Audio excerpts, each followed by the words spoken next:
राधे राधे।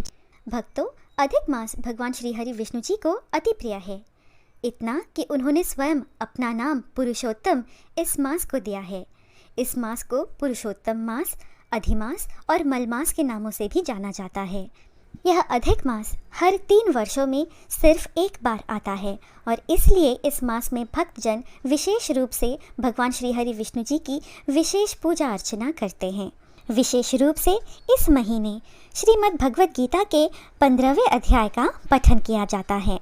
इस वीडियो में हम प्रस्तुत कर रहे हैं श्रीमद् भगवद गीता का 15वां अध्याय व उसकी महात्म्य कथा। आइए श्रवण करें। श्रवण करने से पूर्व हमेशा की तरह ओम नमो नारायणाय, ओम नमो भगवते वासुदेवाय, हरि ही ओम लिखकर अवश्य कमेंट करें। श्रीमद् भगवद गीता 15वां अध्याय पुरुषोत्तम योग।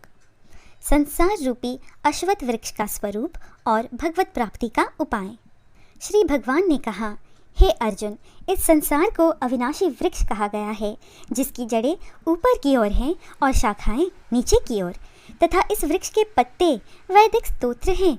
जो इस अविनाशी वृक्ष को जानता है वही वेदों का जानकार है। इस संसार रूपी वृक्ष की समस्त योनियां रूपी शाखाएं नीचे और ऊपर सभी और फैली हुई हैं। इस वृक्ष की शाखाएं प्रकृति के 3 गुणों द्वारा विकसित होती हैं। इस वृक्ष की इंद्रिय विषय रूपी कोंपले हैं। इस वृक्ष की जड़ों का विस्तार नीचे की ओर भी होता है, जो कि सकाम कर्म रूप से मनुष्यों के लिए फल रूपी बंधन उत्पन्न करती हैं।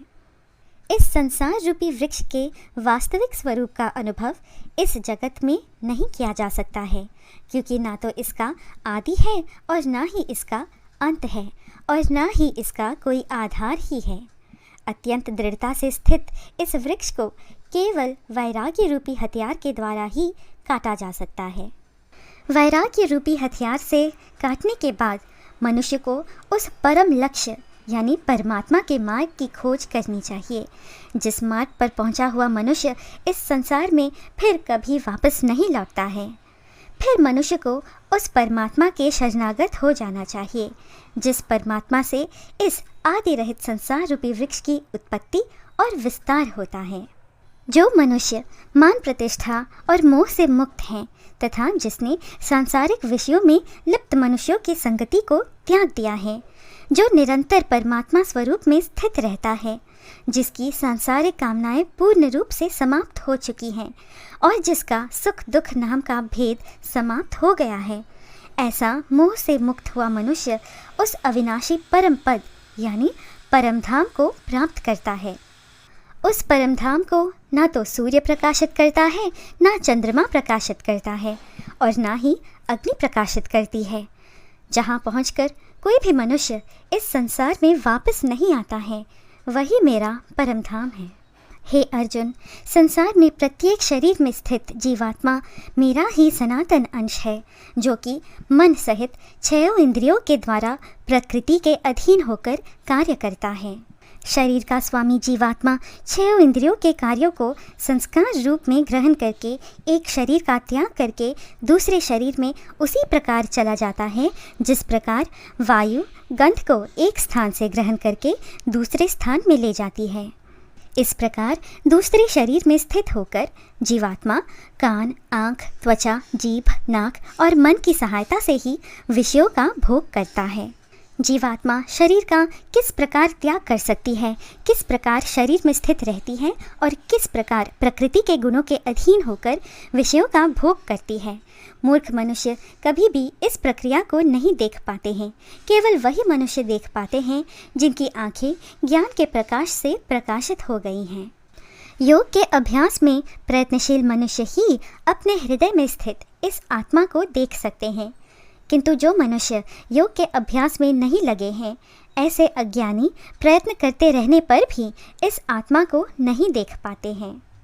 हे अर्जुन, जो प्रकाश सूर्य में स्थित है, जिससे समस्त संसार प्रकाशित होता है, जो प्रकाश चंद्रमा में स्थित है और जो प्रकाश अग्नि में स्थित है, उस प्रकाश को तू मुझसे ही उत्पन्न समझ।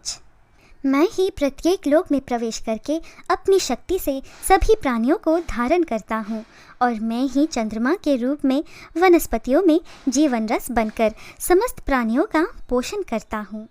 मैं ही पाचन अग्नि के रूप में समस्त जीवों के शरीर में स्थित रहता हूँ। मैं ही प्राण वायु और अपान वायु को संतुलित रखते हुए 4 प्रकार के अर्थात चबाने वाले, पीने वाले, चाटने वाले और चूसने वाले अन्नों को पचाता हूँ। मैं ही समस्त जीवों के हृदय में आत्मा रूप में स्थित हूँ। मेरे द्वारा ही जीव को वास्तविक स्वरूप की स्मृति, विस्मृति और ज्ञान होता है। मैं ही समस्त वेदों के द्वारा जानने योग्य हूँ। मुझसे ही समस्त वेद उत्पन्न होते हैं और मैं ही समस्त वेदों को जानने वाला हूँ। हे अर्जुन, संसार में 2 प्रकार के ही जीव होते हैं, एक नाशवान यानी क्षर और दूसरे अविनाशी यानी अक्षर।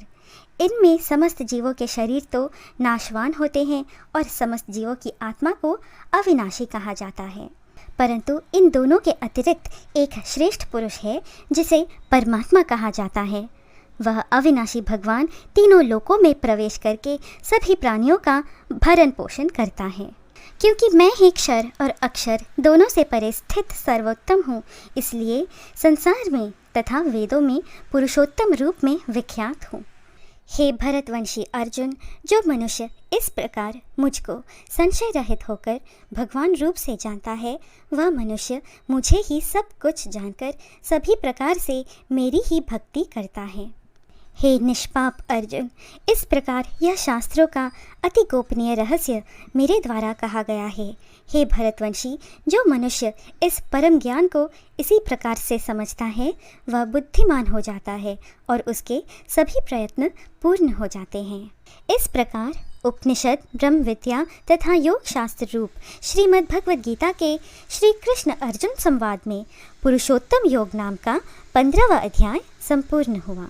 आइए भक्तों, अब श्रवण करें 15वें अध्याय का महात्म्य। श्री महादेव जी कहते हैं, पार्वती, अब गीता के 15वें अध्याय का महात्म्य सुनो। गौड़ देश में कृपाण नरसिंह नामक एक राजा थे, जिनकी तलवार की धार से युद्ध में देवता भी परास्त हो जाते थे। उनका बुद्धिमान सेनापति शस्त्र और शास्त्र की कलाओं का भंडार था। उसका नाम था सरभ मेरुंड। उसकी भुजाओं में प्रचंड बल था। एक समय उस पापी ने राजकुमारों सहित महाराज का वध करके स्वयं ही राज्य करने का विचार किया। इस निश्चय के कुछ ही दिनों बाद वह हैजे का शिकार होकर मर गया। थोड़े समय में वह पापात्मा अपने पूर्व कर्म के कारण सिंधु देश में एक तेजस्वी घोड़ा हुआ। उसका पेट सटा हुआ था। घोड़े के लक्षणों का ठीक ठीक ज्ञान रखने वाले किसी वैश्य के पुत्र ने बहुत सा मूल्य देकर उस अश्व को खरीद लिया और यत्न के साथ उसे राजधानी तक वह ले आया। वैश्य कुमार वह अश्व राजा को देने को लाया था। यद्यपि राजा उस वैश्य कुमार से परिचित थे, तथापि द्वारपाल ने जाकर उसके आगमन की सूचना दी। राजा ने पूछा, किस लिए आए हो? तब उसने स्पष्ट शब्दों में उत्तर दिया, देव, सिंधु देश में एक उत्तम लक्षणों से संपन्न अश्व था, जिसे तीनों लोगों का एक रत्न समझकर मैंने बहुत सा मूल्य देकर खरीद लिया है। राजा ने आज्ञा दी, उस अश्व को यहाँ ले आओ। वास्तव में वह घोड़ा गुणों में उच्च श्रवा के समान था। सुंदर रूप का तो मानो घर ही था। शुभ लक्षणों का समुद्र जान पड़ता था। वैश्य घोड़ा ले आया और राजा ने उसे देखा। अश्व का लक्षण जानने वाले अमात्यों ने इसकी बड़ी प्रशंसा की। सुनकर राजा अपार आनंद में निमग्न हो गए और उन्होंने वैश्य को मुँह मांगा सुवर्ण देकर तुरंत ही उस अश्व को खरीद लिया। कुछ दिनों के बाद एक समय राजा शिकार खेलने के लिए उत्सुक हो उसी घोड़े पर चढ़कर वन में गए। वहाँ मृगों के पीछे इन्होंने अपना घोड़ा बढ़ाया। पीछे पीछे सब ओर से दौड़कर आते हुए समस्त सैनिकों का साथ छूट गया। वे हिरणों द्वारा आकृष्ट होकर बहुत दूर निकल गए। प्यास ने उन्हें व्याकुल कर दिया। तब वे घोड़े से उतरकर जल की खोज करने लगे। घोड़े को तो उन्होंने वृक्ष की डाली में बांध दिया और स्वयं एक चट्टान पर चढ़ने लगे। कुछ दूर जाने पर उन्होंने देखा कि एक पत्ते का टुकड़ा हवा से उड़कर शिलाखंड पर गिरा है। उसमें गीता के 15वें अध्याय का आधा श्लोक लिखा हुआ था। राजा उसे बांचने लगे। उनके मुख से गीता के अक्षर सुनकर घोड़ा तुरंत गिर पड़ा और अश्व शरीर को छोड़कर तुरंत ही दिव्य विमान पर बैठकर वह स्वर्गलोक को चला गया। तत्पश्चात राजा ने पहाड़ पर चढ़कर एक उत्तम आश्रम देखा, जहाँ नागकेशर, केले, आम और नारियल के वृक्ष लहरा रहे थे।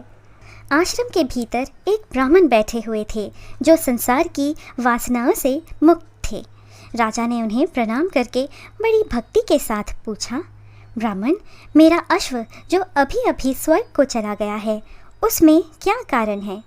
राजा की बात सुनकर त्रिकालदर्शी, मंत्रवेत्ता एवं महापुरुषों में श्रेष्ठ विष्णु शर्मा नामक ब्राह्मण ने कहा, राजन, पूर्व काल में तुम्हारे यहाँ जो सरब मेरुंड नामक सेनापति था, वह तुम्हें पुत्रों सहित मारकर स्वयं राज्य हड़प लेने को तैयार था। इसी बीच में हैजे का शिकार होकर वह मृत्यु को प्राप्त हो गया। उसके बाद वह उसी पाप से घोड़ा हुआ था। यहाँ कहीं गीता के 15वें अध्याय का आधा श्लोक लिखा मिल गया था, उसे ही तुम बांचने लगे। उसी को तुम्हारे मुख से सुनकर वह अश्व स्वर्ग को प्राप्त हुआ है। तदनंतर राजा के पार्श्ववर्ती सैनिक उन्हें ढूंढते हुए वहां आ पहुँचे। उन सब के साथ ब्राह्मण को प्रणाम करके राजा प्रसन्नतापूर्वक वहां से चले गए और गीता के 15वें अध्याय के श्लोकाक्षरों से अंकित उसी पत्र को बाँच बाँच कर प्रसन्न होने लगे। उनके नेत्र हर्ष से खिल उठे थे। घर आकर उन्होंने मंत्रवेत्ता मंत्रियों के साथ अपने पुत्र सिंहबल को राज्य सिंहासन पर अभिषिक्त किया और स्वयं 15वें अध्याय के जप से विशुद्ध चित्त होकर मोक्ष प्राप्त कर लिया। इस प्रकार श्रीमद् भगवद गीता के 15वें अध्याय के महात्म्य की कथा संपूर्ण होती है। भक्तों, यह थी आज की प्रस्तुति। आशा है आपको यह वीडियो अच्छी लगी।